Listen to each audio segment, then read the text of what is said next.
بسم الله الرحمن الرحیم. زه صفی الله زمان یم او نن ورځ په دغه لیکچر کې به موږ تاسو ته linking types of CSS with HTML وښیو.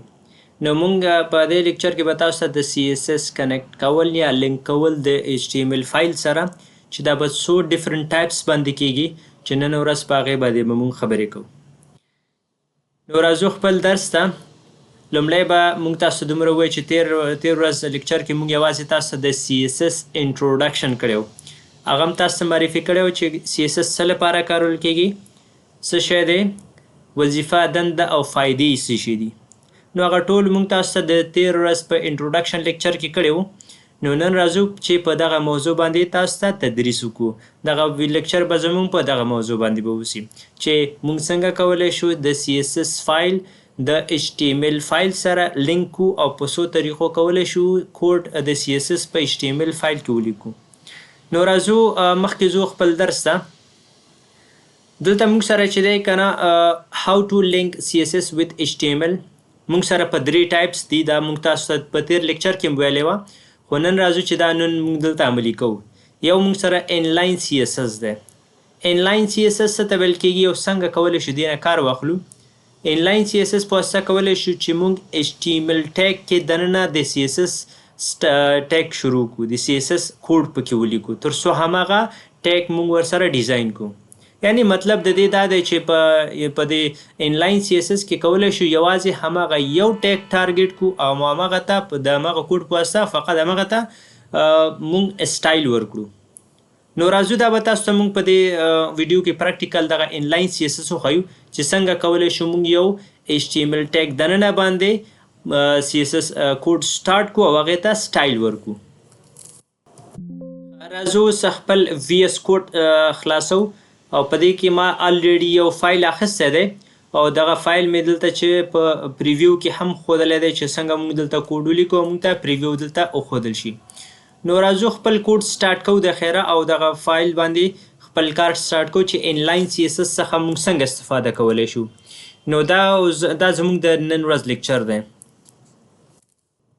نو زه راځم دلته تاسو ته لیکم چې زموږ موضوع نن چې دی linking types of HTML linking types of CSS with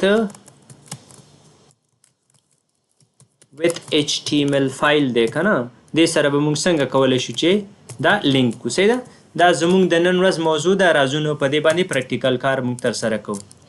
ګورې موږ غواړو چې دلته دغه خپل کوډ پریکټیکل کړو. نو زه به دلته یو هیډینګ والم او هیډینګ کې به زه ولیکم چې ویلکم to CSS second lecture.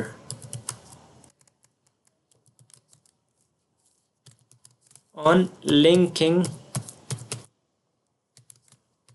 CSS with HTML.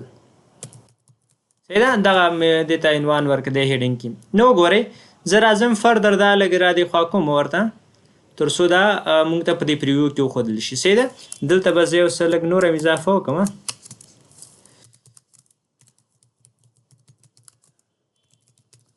ښه، دا زموږ د چینل نوم دی. نو کولی شو په دې نوم باندې زموږ یوټیوب چینل سرچ کړئ. ښه، زه راځم دغلته یو انټر وایم تر څو دغه کوډ ماته څه وښودل شي. صحیح ده، نو راځم دلته چې دغه د انلاین CSS څخه استفاده وکړم. نو کله چې انلاین CSS موږ لیکو اول سټایل ټیګ به سټارټ کوو. صحیح ده، نو چې کله دا سټارټ کړو نو زه به دلته یو کلر نه به استفاده وکړم، ورته به ووایم چې ماته د ټیکسټ کلر ورکړه. صحیح ده، دغه رنګ کلر مې واخیسته. ګورئ څنګه چې دلته انټر کوم نو هلته خپل کلر چینج کېږي. نو په دې HTML ټیګ کې موږ ډایرکټ CSS سټارټ کړو، دې ته ویل کېږي انلاین CSS. صحیح ده، نو دلته زه راځم بیکګراوند کلر هم ورته چینج کوم، ورته وایم چې بیکګراوند کلر ورته سره کم ورکړه. بیکګراوند کلر به زه دغسې یو یلو کلر سلیکټ کړم چې په سکرین باندې صحیح وښودل شي. نو دا د انلاین CSS ده. بل زه ورته یو بل ټیګ هم راغلم، ورته وایم چې فونټ سایز به ورته انتخاب کوم، ورته به ووایم چې 20px به ورته والم چې دې به سایز موږ سره څه شي 20px شي. ګورئ د دې سایز د 20px په اندازه باندې کمه شوه. بل کولی شو چې ټیکسټ الاین ورته انتخاب کو چې دا ټیکسټ باندې موږ سره شي الاینمنت د دې واخلو نو سنټر به ورته انتخاب کوم. ګورئ دا ټیکسټ به سنټر ته راشي. بای ډیفالت چې کله تاسو الاینمنت کوئ نو دا به بای ډیفالت لیفت ته وي، نو موږ به رایټ ورته انتخاب کوو تر څو دا ټیکسټ رایټ ته راشي. نو ګورئ په دې طریقه کولی شو چې د یو HTML ټیګ په دننه کې موږ یو CSS کوډینګ سټارټ کړو. صحیح ده. نو زه راځم دلته یو پیراګراف لیکم. د پیراګراف کې ګورئ زه راځم دلته هم تاسو کولی شئ چې دغسې یو CSS کوډ سټارټ کړئ. صحیح ده، د سټایل ټیګ په واسطه باندې. ګورئ دلته موږ چې کوم پیراګراف اخیستی دی په دې باندې هم موږ ځینې ټیکس ور باندې اپلای کوو، لکه الاینمنت ورته ورکوم، سنټر به انتخاب کوم. صحیح ده، دا مې سنټر که ګورئ دا ټیکس ما سره سنټر ته راغی. نو که کلر ورته انتخاب کوم، کلر کې به ورته ووایم چې دې رنګ ما سره شی هغه بلو کلر راواخله. صحیح ده. نو دې ته هم موږ بیک ګراوند کلر ورکولی شو. نو هر یو کوم یو CSS کوډ چې دی موږ په هر یو باندې اپلای کولی شو. صحیح ده. نو ګورئ د دې بیک ګراوند کلر هم موږ سره چینج شو. نو ګورئ دا د HTML ټیګ کې دننه د CSS کوډ سټارټینګ دی چې د سټایل ټیګس په واسطه باندې سټارټ کیږي. زه راځم دلته تاسو ته یو بټن رالمه، د بټن ځینې پراپرټیز او ځینې ویلیوز موږ ورته ساین کوو. لکه وګورئ ښه زه راځم په بټن کې دلته فرست دې ته به زه ټیکسټ ورکم، ورته ووایم چې کلیک می. صحیح ده، دې ته مې یو ټیکسټ ورکړه د کلیک می په نوم باندې. نو راځم دلته اول خدای داسې کوم چې سټایل سټارټ کوم، ورته وایم چې الاینمنت ورته نه علم، زه ورته ډایرکټ د دې کلر ورته انتخابوم. ورته وایم چې د دې کلر باید څنګه اوسي چې موږ ته ښکاره شي پکې. صحیح د براون انتخابوم. ګورئ براون مې راواخیسته. اوس دلته یو بل ما سره پراپرټي ده چې هغه پیډینګ په نوم باندې ده.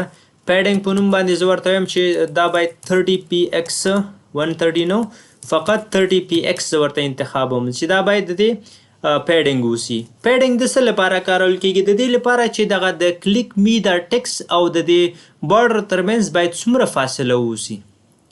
دا موږ سره موږ ته انتخابوي. صحیح ده، یعنی د پیډینګ د دې لپاره کارول کیږي چې د دې ټیکسټ او بارډر ترمنځ فاصله پیدا کړي. صحیح ده، دا د پیډینګ لپاره دی. ښه زه اوس راځم دې ته بیک ګراوند کلر انتخابوم. د دې بیک ګراوند کلر باید څنګه اوسي؟ زه دغسې یو نارمل کلر ورته اخلم تر څو دا ما سره ښکاره شي. صحیح ده. دا 30px چې دی دا ډېر زیات دی. موږ سره زه راځم دا 10px ته چینج کوم چې دا باید ما سره 10px باندې روان اوسي. صحیح ده. بیک ګراوند کلر خو مې ورته واخیسته. زه اوس غواړم چې دغه بارډر چې دی دا هم ورته جوړ کړم. صحیح ده، بارډر مې ورته واخیسته. که چیرې تاسو بارډر نه غواړئ نو نن به ولیکئ او دا بارډر به ترې ریموو شي. خو که چیرې غواړئ دا بارډر ورته سټایل ورکړئ نو تاسو کولی شئ چې د بارډر سایز اول ورته انتخاب کړئ. زه ورته وایم چې 4px باید د دې بارډر اوسي، سالډ باید اوسي،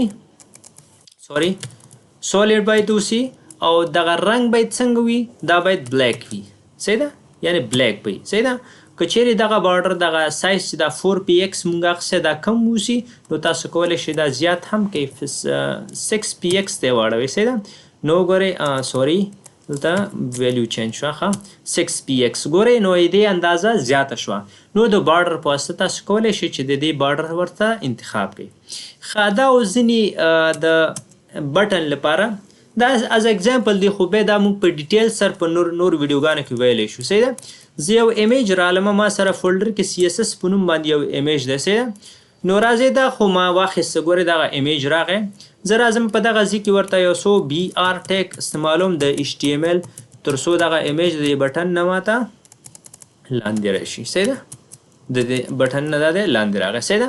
اوس کولی شو چې دغه ایمیج زه صحیح سره لږ د HTML په واسطه څه کوم ډیزاین کوم د CSS په واسطه. سټایل ټیګ زه سټارټ کوم، ورته وایم چې الان آیټم دا ورته چې کومه سنټر به کوم. صحیح ده. اوکې سوري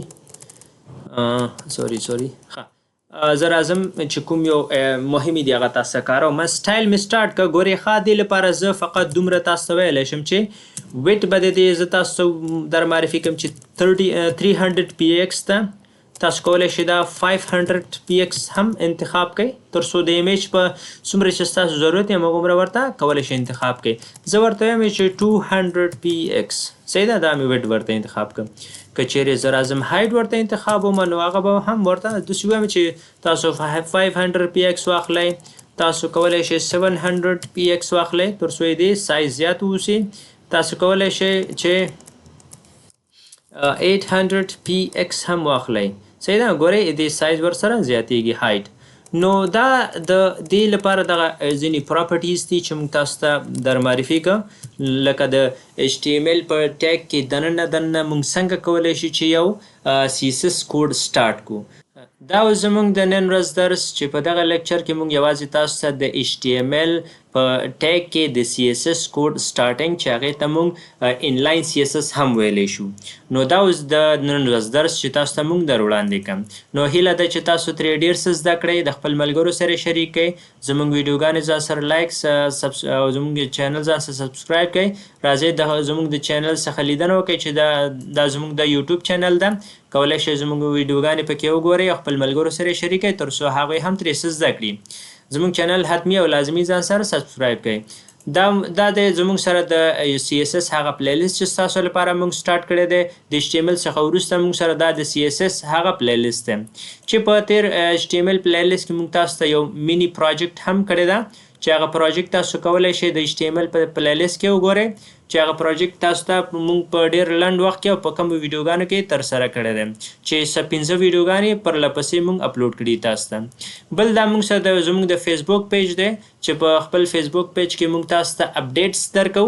نو کولی شئ زموږ پیج ځان سره فالو کړئ تر څو د نوي اپډیټ څخه خبر شئ. نو زموږ د نن ورځ درس. نو هیله ده چې تاسو خپل پوښتنې موږ سره په کومنټ کې شریک کړئ.